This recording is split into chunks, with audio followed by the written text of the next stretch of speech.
Okay, this is strictly a hypothetical, all right? And it's an interesting lesson, exercise. Let us suppose for a moment that there was going to be a pole shift, and half of the world's population was going to be gone, that the world could only sustain half. And the government came out forward and said, hey, this is really what's going to happen. And we've been preparing ourselves. We've built our underground facilities. Sorry, they're not for you. We've been building bases on the moon and Mars. Sorry, they're not for you. And we have all this advanced technology, but there's no point giving it to you because all this is going to happen to the planet. You're on your own. Not that they would ever be that honest. Okay?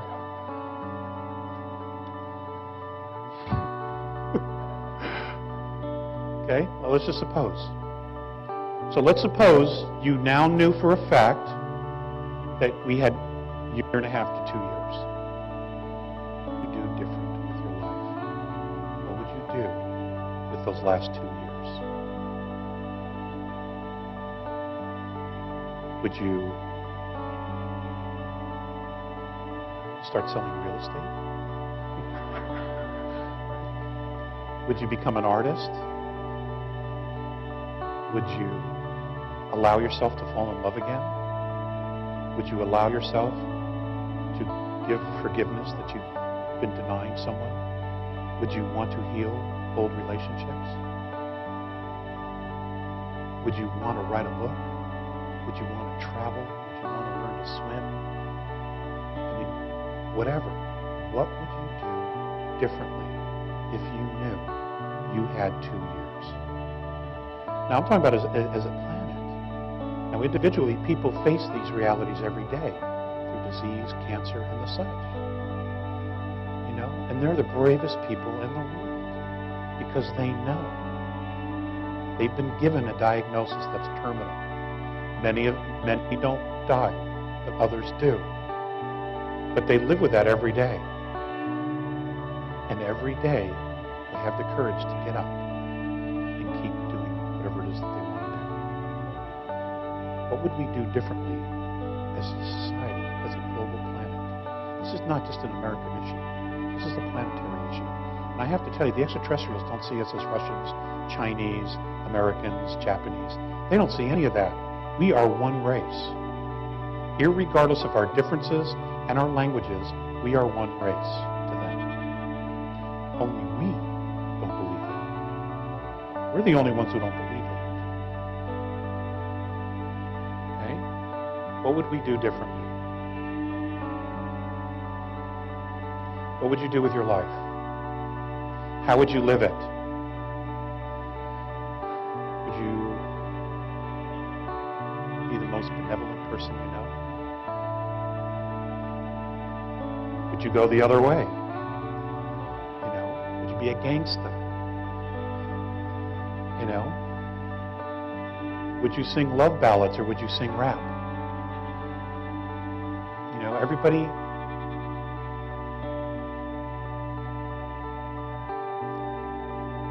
The reason I ask this is that the future isn't set. Now there's talk, I heard something recently about a star going nova. It's about 3,200 light years from us. Don't worry about that. There's more than enough help here that that's not how it's going to go for us. Okay? That's not going to happen. I mean, it may go nova, but technology exists. And there are plenty of resources in our particular solar system right now to ensure that that's not how we're going to end. Okay? Because there are a lot of people very, very curious about us. Now, the reason I say that is that we are a planet that has 22 very specific genetic markers. Okay? We are a collection, a collage, a compendium of many different extraterrestrial races living together. This is not common out there. Okay? Especially in third density in a very complex ecosystem like we have. Okay? It's not, there aren't that many.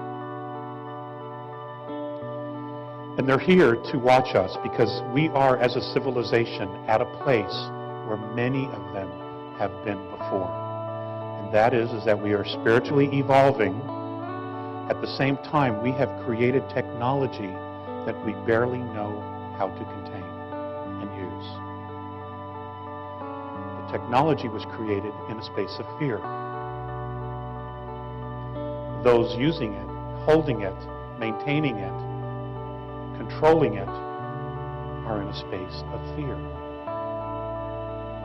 Humanity, however, is at a space where it's beginning to step out of that reality to create something new. So what you have is you have a consciousness that sees itself becoming completely irrelevant.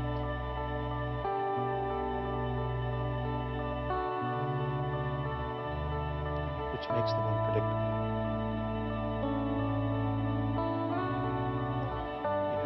Nuclear weapons are no laughing matter. Ever.